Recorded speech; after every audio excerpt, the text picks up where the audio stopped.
She answered a question at a party she wasn't supposed to attend. "What's your ideal man?" The room laughed, but the billionaire standing 3 feet behind her wasn't laughing. He was listening.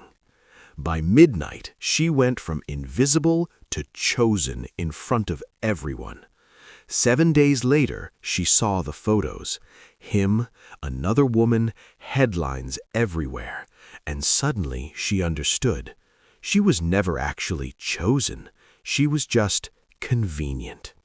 This is the story of how one honest answer changed everything, and how silence can break you faster than words ever could.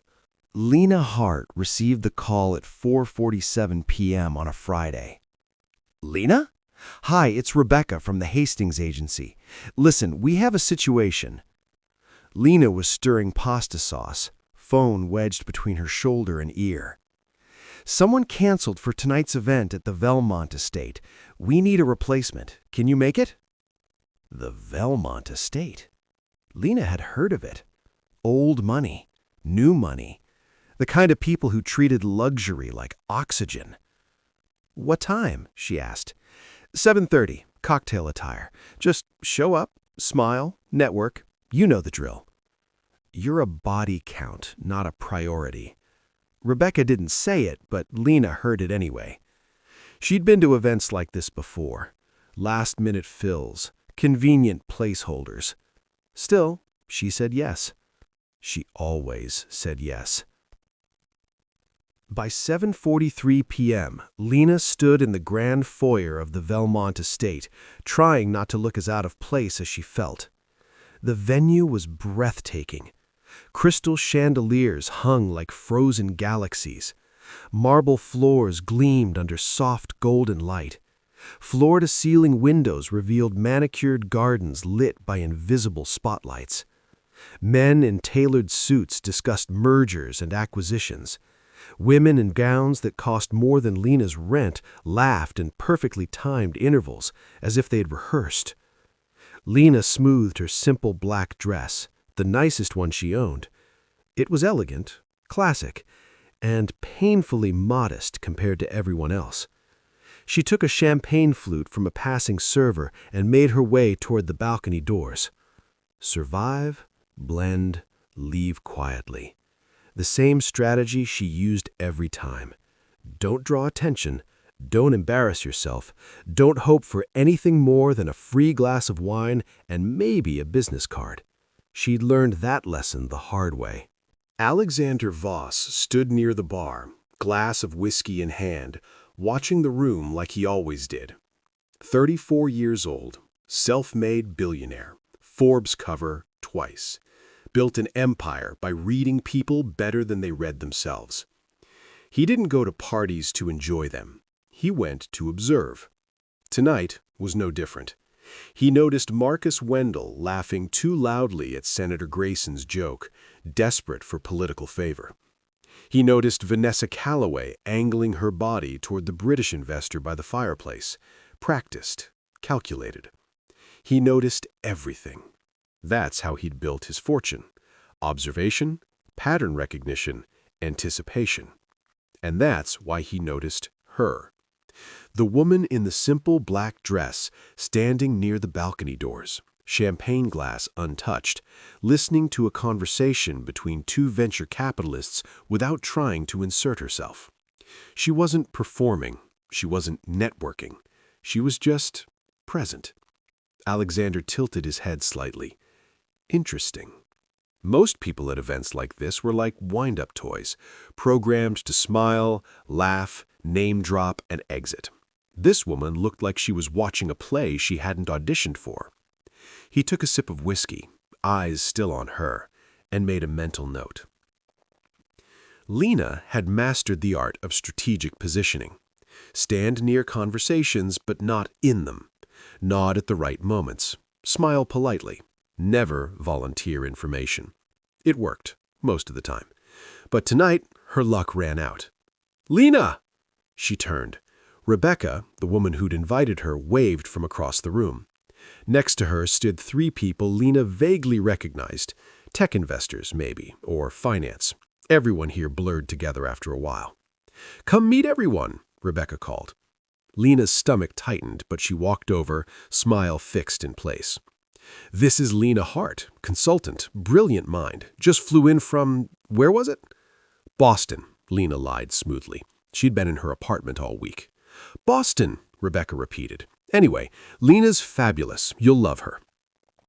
The group nodded politely, already half disinterested. One of the men, tall, salt and pepper hair, expensive watch, gave her a once-over. "What do you consult on?" he asked. "Brand strategy, positioning, market entry, that sort of thing." It wasn't entirely a lie. She had done freelance work, just not lately. "Interesting," he said in a tone that meant the opposite. The conversation shifted back to crypto. Lena became invisible again. She was good at that. 20 minutes later, the group had grown. More champagne, more laughter. Someone made a joke about dating apps. Someone else complained about finding quality people anymore. And then, okay, a woman named Diane said, already tipsy, eyes gleaming with mischief, "Let's make this interesting." She pointed at Lena. "You, Lena, right?" Lena nodded slowly, dread creeping in. "What's your ideal man?" A few people snickered. Lena's cheeks flushed. This was a trap. She knew it. If she said something shallow, she'd be judged. If she said something deep, she'd be mocked. "Oh, come on," Diane pressed. "We all have a type. What's yours?" Lena looked down at her champagne. She could deflect, make a joke, say something safe like tall, dark, and handsome, and laugh it off.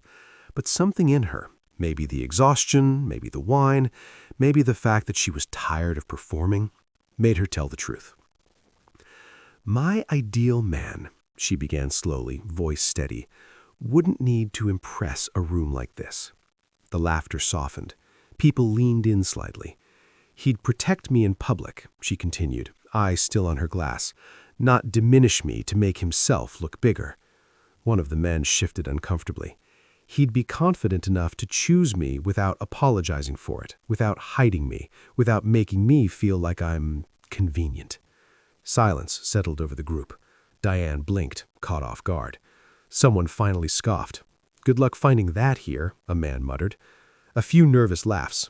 Lena smiled politely, cheeks burning. "I shouldn't have said anything." She didn't see the man standing directly behind her.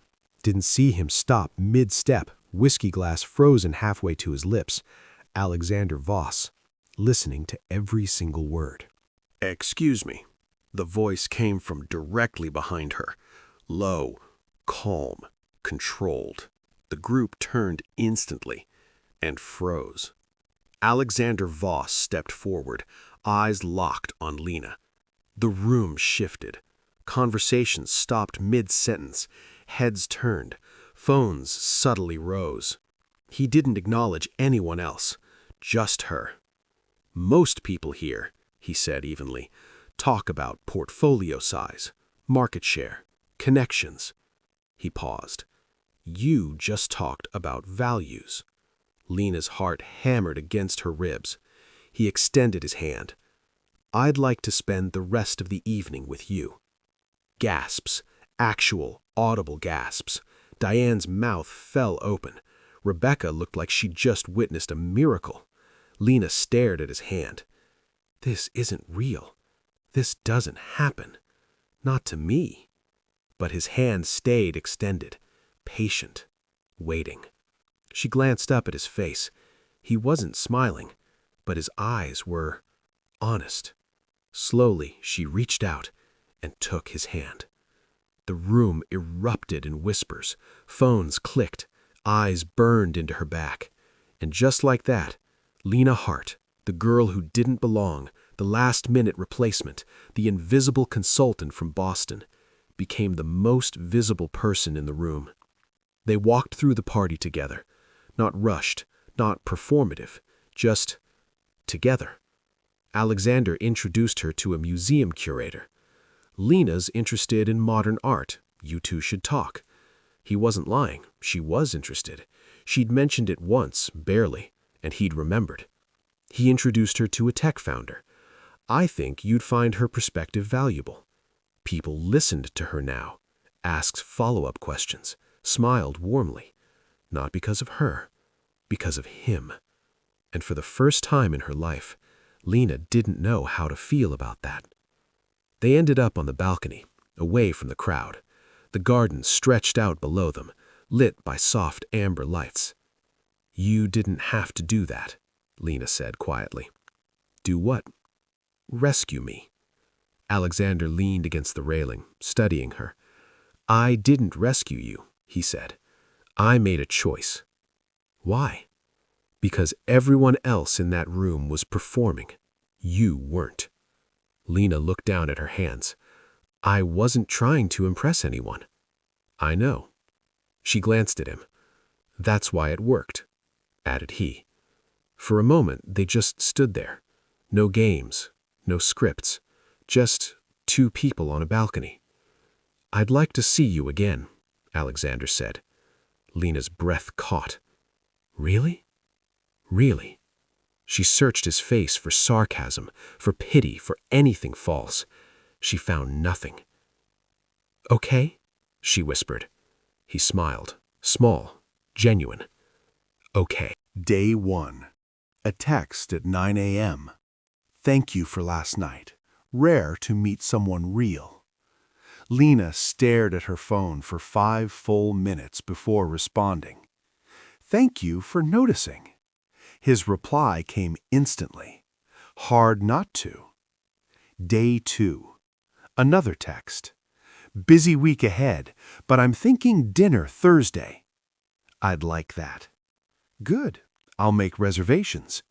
Lena smiled at her phone like a teenager. Day 3. Quick question. Do you like Italian or French food? Either. Surprise me. Dangerous words. I trust you. A pause. Then, that means more than you know. The 4th day, the messages slowed. Dealing with something urgent at work. I'll explain soon. No worries, take your time. Still warm, still kind, but distant. Day 5. Still swamped. Soon, promise. Lena told herself not to read into it. Billionaires don't have free calendars. She understood. Day 6. Nothing. She checked her phone 17 times, refreshed her messages, wondered if she'd said something wrong. Stop spiraling. Day 7. Silence. Complete, suffocating silence. Lena lay in bed, staring at the ceiling. He's busy. He's not ghosting you. He said soon. But hope, she realized, is quiet when it grows and deafening when it starts to die. The 8th day, Lena was making coffee when her phone buzzed. A notification from a news app. Bad ad. Alexander Voss spotted with mystery woman at charity gala. Her stomach dropped. She clicked. The photo loaded slowly. Alexander, tuxedo, confident smile, and on his arm, a woman Lena recognized immediately. Isabelle Moreau, French, elegant, CEO of a luxury brand, the kind of woman who belonged in his world, not someone like Lena. The headline underneath, New Romance for Billionaire Alexander Voss. She scrolled. More photos. Them laughing. Her hand on his arm. Him leaning in to whisper something. Another headline. Perfect match. Voss and Moreau turn heads. Comments flooded the article. Finally someone on his level. That's more his type. Guess the party girl was just a fun distraction, lol. She really thought she had a chance, dead skull. Lena set the phone down. Her hands were shaking. No call, no text, no explanation, just silence. She sat on the edge of her bed, still in her pajamas, mascara from the night before smudged under her eyes. The coffee sat untouched on the counter. Her phone buzzed again. Another article. She didn't look. For the first time since that night on the balcony, since he'd taken her hand in front of everyone, since he'd made her believe she was seen, she understood the truth she'd been afraid of all along. She wasn't chosen. She was a moment, a story he'd tell at another party someday. I once took a chance on a girl who didn't belong, and everyone would laugh, and he'd move on. Lena didn't cry right away. She sat there, numb, staring at the wall, replaying every moment, every word, every smile. I'd like to see you again. That means more than you know. I made a choice. Lies. All of it. Or worse, just temporary truths. Truths that expired the moment someone better walked into the room. Her phone buzzed again. A text from Rebecca. OMG, did you see the photos? Are you okay? Lena didn't respond. Another buzz. A message from a friend. I'm so sorry. Men are trash. Another. You deserve better. Another. He's an idiot. Kind words. Hollow comfort. Because none of it changed the fact that she'd believed him. And that was the worst part. Not that he'd moved on, but that she'd let herself hope. Lena sat on the edge of her bed, phone face down beside her, mascara-stained pillow clutched in her lap. She whispered the words she'd been holding back for hours. I should have known better. Her voice cracked. I should have known. But she didn't know this yet. The story wasn't over, not even close. Because while she sat there, breaking in silence, Alexander Voss was across the city, staring at his own phone, at the same photos, at the same headlines, and feeling something he hadn't felt in years. Panic.